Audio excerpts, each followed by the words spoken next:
Khanna of California. His district is in the heart of Silicon Valley. He opposes the TikTok ban.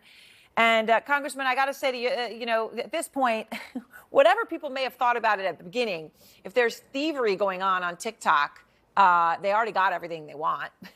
And if it's propaganda you're worried about, they could put it on any site, whether they own it or not. So I guess I understand it from that point of view. But the ban does appear to be moving forward for now. You got that Supreme Court ruling. So is TikTok going away on Sunday? I don't think so. I think Washington and the Beltway are so out of touch with ordinary Americans. I spoke with 50 content creators today. One person, her husband left her, cheated on her. She has 4 kids, 2 toddlers, and she is a content creator on TikTok. She wasn't making any living. And then she started to tell her story and now is getting an income to support her family, to support her special needs kids. Another person talked about how she wasn't making rent. She was laid off, and she gets $500 to $1,000 a month, and that is what she needs. And these folks, some of them were in tears. They were saying, we're not even going to sure if we get unemployment. What are we going to do? No one is talking about the real people who are really getting hurt with this ban. It is tone deaf. It's a bunch of Washington politicians listening to the foreign policy blob and totally out of touch with Americans. And we've got almost a million petition signatures. That's unheard of, and never have I had that in 8 years, to call on the president to put a pause.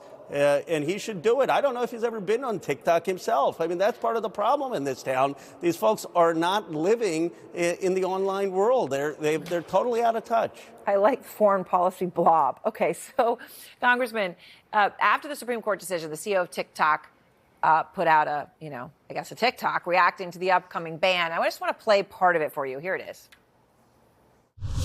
I want to thank President Trump for his commitment to work with us to find a solution that keeps TikTok available in the United States. We are grateful and pleased to have the support of a president who truly understands our platform.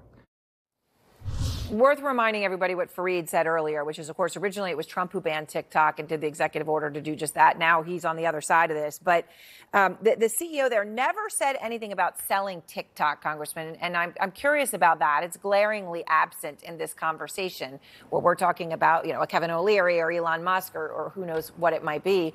What happens if that's a statement, if China's not selling? Well, we need to figure out a resolution, and I don't want to score political points on this. I'm going to work with Mike Waltz, who is a colleague of mine in Congress, now going to be the National Security Advisor for President Trump, to try to figure out how to save the app. Either you could have an American buyer, or you could have TikTok make certain commitments to be in compliance. They can say, look, we're going to safeguard the data in a U.S. site. We're going to make sure that there is no leakage to the Chinese. We're going to make sure that there's no algorithmic interference by a foreign government. And there may be a way for the president to say that they're compliant, that he understands the concerns Congress had and that has complied. Or maybe he's going to help facilitate a sale. But the point is, we need to make sure these 170 million Americans who are not just on here for speech, but who are literally relying on this app often for income, are not left out in the cold. And one person said, what are they going to do? Are we just going to be shafted? Does the government compensate us for our businesses that are going to shut down? I mean, people are hurting out there. And some of the people who've been trying other apps, I mean, who knows, that'll be a free market enterprise on where people land. But whether it's Red Note or there were a couple of others, I don't want to even say like more or less Chinese, but some of them were not even, there's not even a fig leaf between them and the Chinese government. I mean, it just seems like you're not going to be able to outrun this. Is that how you see it? You're totally right, Erin. It's actually, they're going to apps that are more Chinese. And, people saying, oh, you can just go to another app. It would be like if I said, okay, tomorrow CNN is shutting down. Well, you could just get another job. Well, maybe you could. You're popular. I'm sure you could. But it's not insignificant in all the people who work for you on the show. So what we're saying is we're just going to shut this whole thing down. Now you go figure it out. And Instagram is not the same as TikTok. And X is not the same. So it's a real issue. All right. Well, Congressman, I appreciate it. Thank you. I really do. As always. Thanks for coming on. Okay.